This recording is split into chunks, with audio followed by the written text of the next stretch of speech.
Well, I'm glad to see I don't think anyone snuck out the back after that reading from the gospel this morning. Hard words. But it's that time of year as well when we begin to be intentional, at least for a few weeks, about stewardship. Being intentional about thinking of how we are going to make a commitment to return to God what we have in time, talent, and treasure for 2020. Still sounds weird to say 2020, but anyway.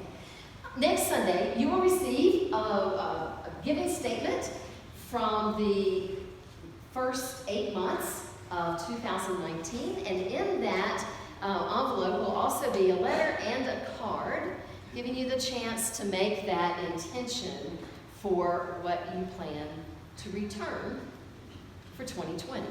And I say that very intentionally about what we plan to return to God. Because if we think about it, what stewardship really is managing for someone else what belongs to them. So how does that fit then with what we have and God? Well, if we think about it, everything that we have from sea to sky to water to land to air that we breathe and the life that we live is of God, is God's, and God's gift to us. And so you may be thinking, wow, Pastor Anna sure did pick the right gospel reading to think about stewardship, right? Give to God all your possessions or you can't be Jesus' disciple. Right? Guess what? I didn't pick it. It just comes to us. It's that rotation of the lectionary of the readings that was determined by people long ago and that we follow along with other denominations and other churches around the world. And yet, it's hard words to hear. I mean, Jesus says, give up all your possessions to be my disciple.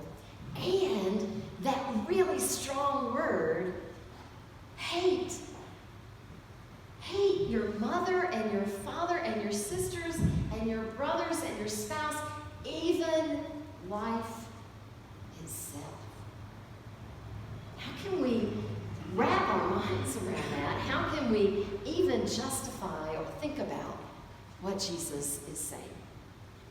Well, I think there's a little clue that comes in what happens before that. And Jesus, it says that Jesus turned around and saw the crowds that are traveling with him. Now, there's a difference in traveling with someone and following someone. This great crowd of people, what do you suppose they might be after? I'm thinking that perhaps they want to hear what Jesus has to teach them. But I'm also thinking that they want to be fed and healed. They are following or traveling along because they want to receive something from Jesus. And I think that fits for our world today. We think about following Jesus and being a disciple of Jesus so that we can receive. That's not wrong. But there's also another expectation, and that is what we return or what we give. When we think about it, perhaps our most valued possession or the most valued thing that we have is our time. 24 hours in a day can seem to go just like, that was a snap, just like that. And the years seem to pass by and time just sort of gets robbed from us almost.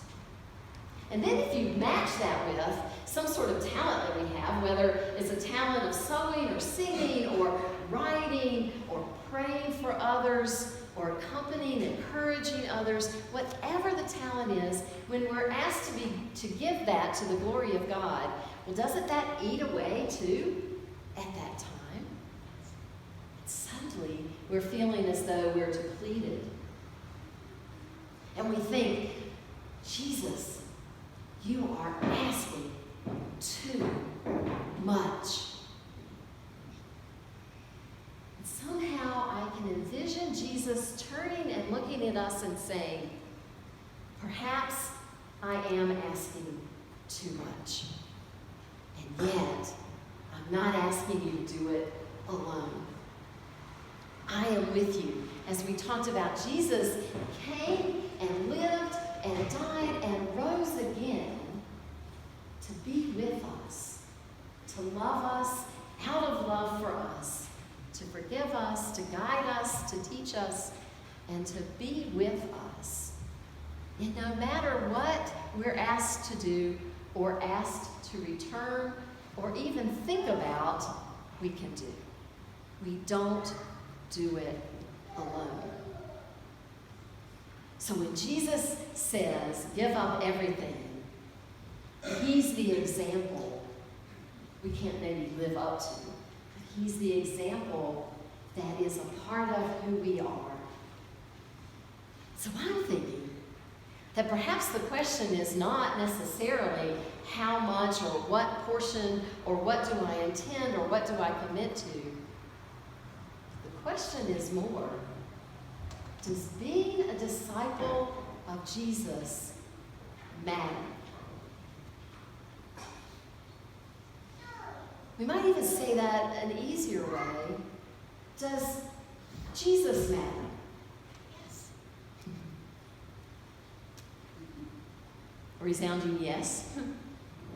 And if Jesus does matter, how?